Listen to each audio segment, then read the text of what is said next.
Let us see one pattern numerical based on non-stoichiometric compounds.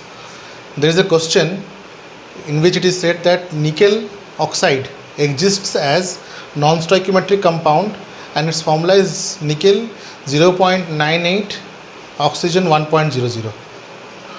Ideally nickel oxide should be like this, but due to variable valency of nickel, it forms a non-stoichiometric compound. Okay, how? What happens is actually nickel 2 plus O minus 2, nickel 2 plus O minus 2, nickel 2 plus O minus 2, nickel 2 plus. In this way, the crystal of nickel oxide, if it is in stoichiometric form, will exist like this. But what happens? Since nickel may exist as non-stoichiometric compound also, then say if any of the two nickel 2 plus becomes nickel 3 plus, then what will happen? Plus 2 and plus 2 is removed and plus 3 is introduced. As a result, what will happen? It was forming plus 4 charge and it is forming plus 6 charge. So there will be a difference of plus 2 charges. Alright. So two additional charges are increasing. So to reduce this additional charge, what happens? One of the nickel 2 plus leaves the crystal lattice. Alright. And a vacancy defect is caused. As a result of which nickel oxide no more shows 1:1 ratio. Alright. It forms non-stoichiometric compound.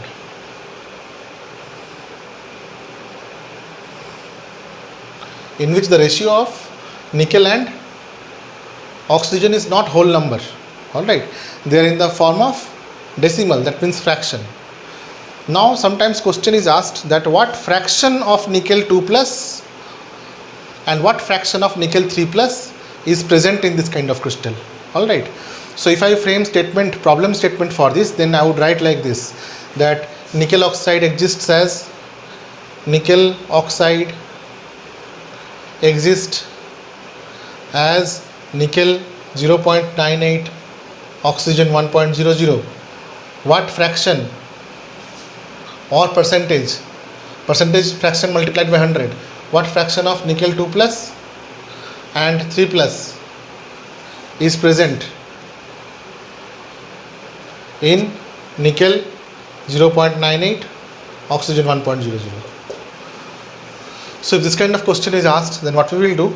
We will write, let number of nickel 2 plus be equal to x, then number of nickel 3 plus will be equal to 0.98 minus x, because total number of nickel is 0.98 and out of which x is nickel 2 plus, so rest will be nickel 3 plus. Now we know that howsoever the vacancy defect is caused, the molecule has to be electrically neutral.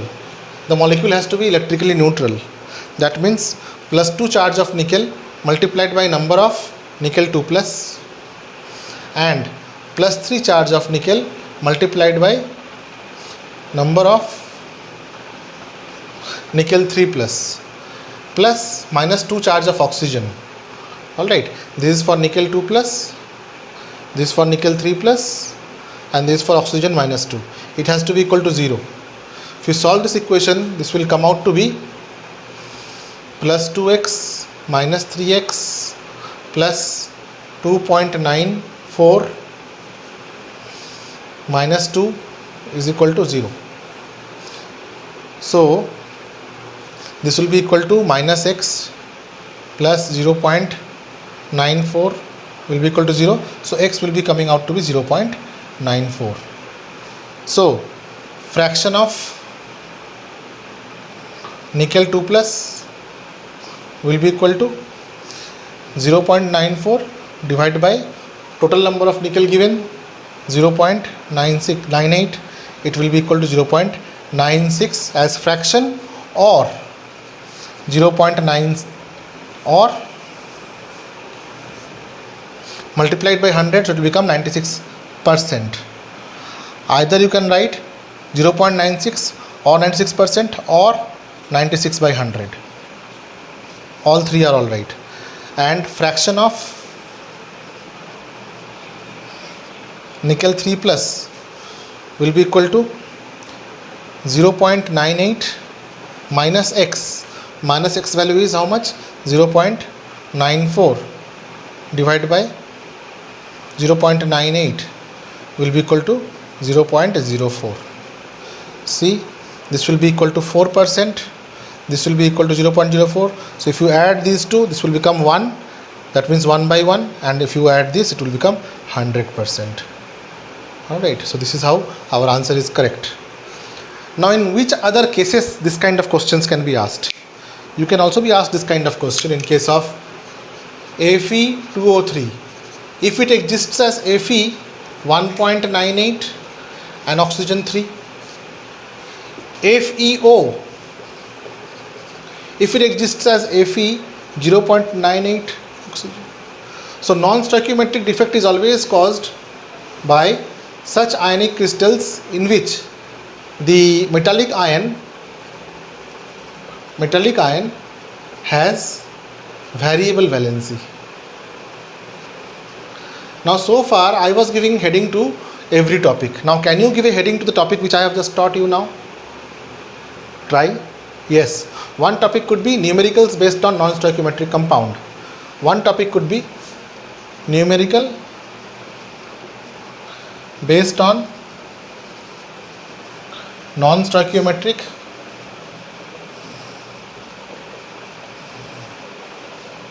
compound. What could be the other name of these topics? Maybe someone could say little more about non-stoichiometric compound, little more about non-stoichiometric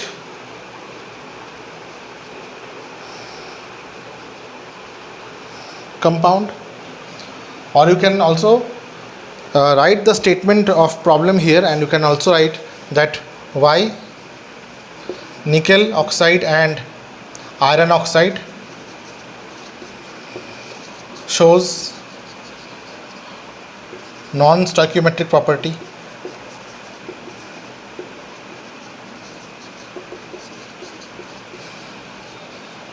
So the same topic can be viewed under various titles. All right. So numerical question can also be asked, reasoning based questions can also be asked, and example based question can also be asked. Someone may ask you a very simple question like what kind of compound is nickel 0.98 1.00, so you will say non-stoichiometric compound. Someone may ask you why nickel oxide exists as non-stoichiometric compound. Explain in one line, so you will write because of variable valency. Explain in 3 lines, then draw the diagram and show the vacancy defect. Alright, so in this way, depending upon the weightage of the question, you can frame your answer. Alright, so a simple linear equation based question it was. And other numericals are based on density of crystals, then relation of number of particles in closed packed structures and octahedral void and tetrahedral void. So these 3-4 types of numericals are there from this chapter. That's it. Now we can solve all the exercise questions which are theoretical. You can follow my previous lectures of each of these topics, and in the topics only you will find that there are answer to the questions given. All right. Thank you.